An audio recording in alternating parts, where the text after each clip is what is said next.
நானா காட்டிக் கொடுத்தேன் அல்லது நானா துரோகம் செய்தேன், அனைவருமே என் மீது குற்றம் சாட்டுகின்ற ஒரு நிலைப்பாடை எடுத்துக்கொண்டிருக்கின்றார்கள். ஆனால் இயக்கத்தின் செயல்பாடுகளையும் தமிழ் மக்களையும் காட்டிக் கொடுத்து சிங்களர்களிடம் தமிழர்கள் அழிவதற்கான ஒரு களத்தை எடுத்து முன்வைத்ததில் தமிழ் தேசிய கூட்டமைப்புக்கு முதன்மையான பங்குண்டு என்ற ஒரு கருத்தை கருணா அவர்கள் பதிவிட்டிருக்கின்றார். அதுபோல நான் துரோகம் செய்துவிட்டேன் என்று சொல்லக்கூடியவர்கள் இன்று இருக்கக்கூடிய தமிழ் அரசியல் தலைவர்களில் பலர் அந்த இயக்கத்தை சார்ந்தவர்களை காட்டிக் கொடுத்த விடயத்தை மையப்படுத்தி அவர்கள் ஆராய்ந்து பார்த்தாலே பல உண்மைகள் தெரிவதற்கான வாய்ப்புகள் இருக்கிறது என்ற கருத்தை அதிரடியாக கருணா அவர்கள் பதிவிட்டிருக்கின்றார். எதற்காக கருணா அவர்கள் இந்த கருத்துக்களை பதிவிட்டிருக்கின்றார், இதன் பின்னணியில் இருக்கக்கூடிய விடயங்கள் என்ன போன்ற பல விடயங்கள் இன்றைய சூழலில் ஒரு பரபரப்பு களத்தை உருவாக்குவதாக அமைந்திருக்கின்றது. 2009 முன்பிலிருந்து கருணா அவர்கள் இயக்கத்திலிருந்து பிரிந்து சென்று அவர் தனி அமைப்பை உருவாக்கி பயணிக்க தொடங்குகின்ற அந்த காலகட்டத்தில் இருந்து கருணா அவர்கள் மீது கடுமையான விமர்சனங்கள் தமிழ் சமூகத்திடம் இருந்து எழும்பியிருந்தன. தொடர்ச்சியாக கருணா அவர்கள் இயக்கத்திற்கு எதிராகவும் தமிழ் மக்களுக்கு எதிராகவும் ஆட்சியாளர்களுக்கு இணைந்து பயணிக்கக்கூடிய ஒரு களத்தை எடுத்துக்கொண்டு செயல்படுகிறார் என்கின்ற விமர்சனங்கள் அவர் மீது தொடர்ச்சியாகவே வைக்கப்பட்டு கொண்டு இருந்தன. இந்த சூழலில் 2009 நடந்த அந்த இறுதி கட்ட போரில் தமிழர்களையும் தமிழ் சார்ந்த மக்களையும் அழிப்பதற்கான களத்தை சிங்களர்கள் எடுத்த பொழுது அவர்களுக்கு துணையாக நின்று கருணாவும் கருணாவை சார்ந்தவர்களும் களத்தில் நின்றார்கள் என்கின்ற ஒரு பரபரப்பு குற்றச்சாட்டு தொடர்ச்சியாக அவர்கள் மீது வைக்கப்பட்டு கொண்டு இருந்தன. எனவே கருணா அவர்களை துரோகி என்கின்ற அடையாளத்தோடு தமிழர்கள் அடையாளப்படுத்துவதை தவறவில்லை. இந்த சூழலில் சுமார் 16 ஆண்டுகள் கழித்து கருணா அவர்கள் இன்று தன் மனதில் இருக்கக்கூடிய பல விடயங்களை குறித்து திறந்து பேசியிருக்கின்றார். அதிலே அவர் எடுத்து வைத்திருக்கக்கூடிய கருத்துகள் நாம் இங்கு கவனிக்க வேண்டிய ஒன்றாக இருக்கின்றது. நான் இயக்கத்தை சார்ந்தவர்களை காட்டிக் கொடுத்து விட்டேன் என்று பலர் குற்றம் சாட்டி கொண்டு இருக்கின்றார்கள், அல்லது என் மீது துரோகம் செய்து விட்டேன் என்கின்ற ஒரு கருத்து என் மீது பதியப்படுகின்றது. உண்மையிலே நீங்கள் சிந்தித்து பார்க்க வேண்டுமென்றால் தமிழ் மக்களை காப்பாற்றுவதற்கான அனைத்து முயற்சிகளையும் நான் எடுத்து கொண்டிருந்தேன். 13வது சட்ட திருத்தத்தை மையப்படுத்திய தீர்மானங்களை முன்னிலைப்படுத்தி அந்த நகர்வுகள் முதன்மை கட்டியிருக்குமே, ஆனால் தமிழர்களுக்கான தனிநாடு என்கின்ற அங்கீகாரத்தை அது பெற்றிருக்கும். அதுபோல பேச்சுவார்த்தையின் அடிப்படையில் தமிழர்களுக்கான தீர்வை எடுப்பதற்கான களத்தை எடுக்க வேண்டும் என்கின்ற நிலைப்பாட்டை நான் தொடர்ச்சியாக வலியுறுத்தி கொண்டிருந்தேன். நான் பேச்சுவார்த்தைக்கு சென்ற இடத்திலும் அதனை முதன்மைப்படுத்திய கருத்துக்களையே எடுத்து வைத்தேன். நான் அப்பொழுதே கூறியதை ஏற்றிருந்தால் இயக்கம் இந்த ஒரு பெரும் அழிவை சந்தித்திருக்கிறது என்பதுதான் நிஜம். காரணம், இரட்டை கோபுரம் தாக்கப்பட்ட பொழுது ஒட்டுமொத்த நாடுகளும் ஒன்றிணைந்து விட்டன. இனி பயங்கரவாத அமைப்புகள் உலகத்தில் எந்த பகுதியிலும் இருக்கக்கூடாது என்பதில் அவர்கள் மிக தெளிவாக இருந்தார்கள் என்பதை நாம் இங்கு பார்க்க வேண்டியதாக இருக்கின்றது. அதன் அடிப்படையில் பல நாடுகள் பயங்கரவாதத்திற்கு எதிரான நடவடிக்கைகளை எடுத்தது.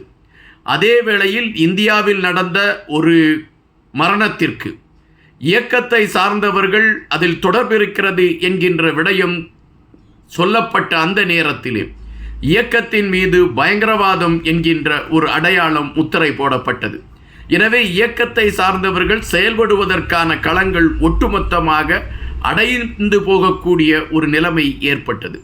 இந்த சூழலில் தமிழ் தேசிய கூட்டமைப்பை சார்ந்தவர்கள் மக்களை காப்பாற்றுகிறோம் என்கின்ற அடிப்படையில் அவர்கள் நடந்து கொண்டிருந்த பல விடயங்கள் மக்களை காட்டிக் கொடுப்பதாக இருந்தது.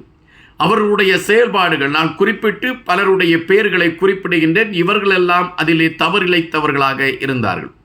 ஆனால் இவர்களை துரோகி என்று அழைப்பதற்கு தமிழ் மக்களும் விரும்பவில்லை, அல்லது மற்றவர்களும் இவர்களை துரோகி என்று அடையாளப்படுத்துவதற்கு அவர்களுக்கு மனம் வரவில்லை.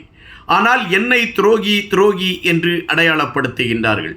நான் என்ன துரோகத்தை செய்தேன்? நான் தமிழ் மக்களை காப்பாற்ற வேண்டிய களத்தையும் தமிழர்களுக்கான விடிவை கொண்டு வரக்கூடிய களத்தையும் அதற்கான செயல்பாடுகளில் எப்படி முனைப்பு காட்ட வேண்டும் என்கின்ற களத்திலும் தான் நான் தீவிரமாக இருந்தேன். கிழக்கு பகுதியை சார்ந்த இயக்கத்தை சார்ந்தவர்கள்தான் பல வெற்றிகளை பெற்றுக் கொடுத்திருக்கின்றார்கள். அப்படி வெற்றிகளை பெற்றுக் கொடுத்திருக்கக்கூடிய கிழக்கு பகுதியை சார்ந்த அந்த போராளிகளை அவர்களை புறந்தள்ளக்கூடிய நகர்வுகளை எடுத்த பொழுது நாங்கள் தனித்து செல்லக்கூடிய ஒரு களத்தை எடுத்தோம். அப்பொழுதும் நாங்கள் தமிழ் மக்களை காப்பாற்ற வேண்டும் என்கின்ற நிலைப்பாட்டில்தான் நாங்கள் உறுதியாக பயணித்து கொண்டு இருந்தோம்.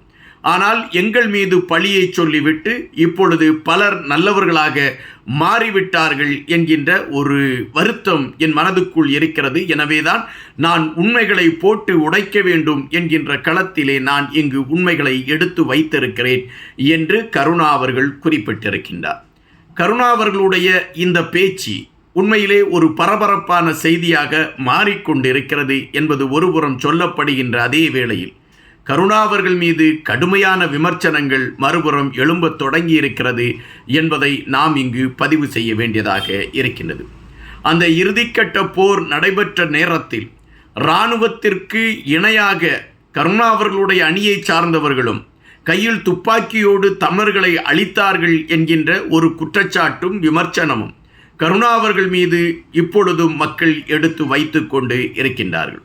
ஆனால் இதற்கான எந்த விளக்கத்தையும் இந்த பேச்சில் கருணா அவர்கள் பதிவு செய்யவில்லை என்பதை நாம் இங்கு முன்னெடுத்து வைக்க வேண்டிய ஒன்றாக இருக்கிறது.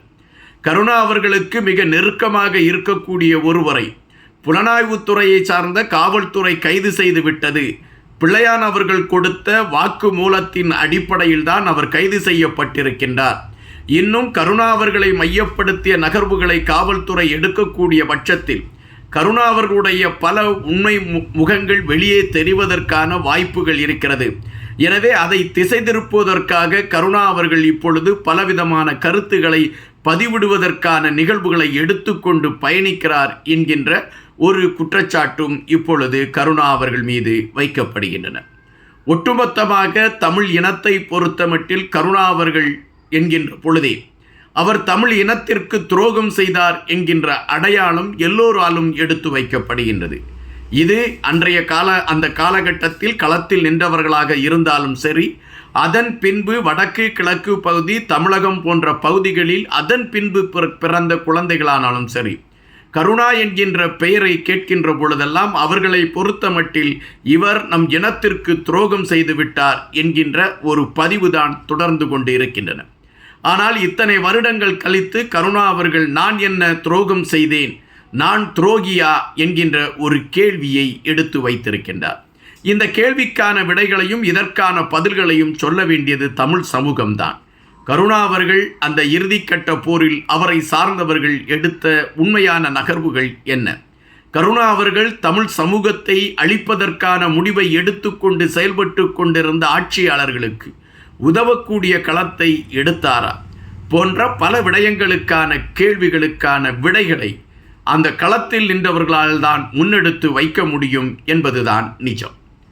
நன்றியுடன் இன்பா.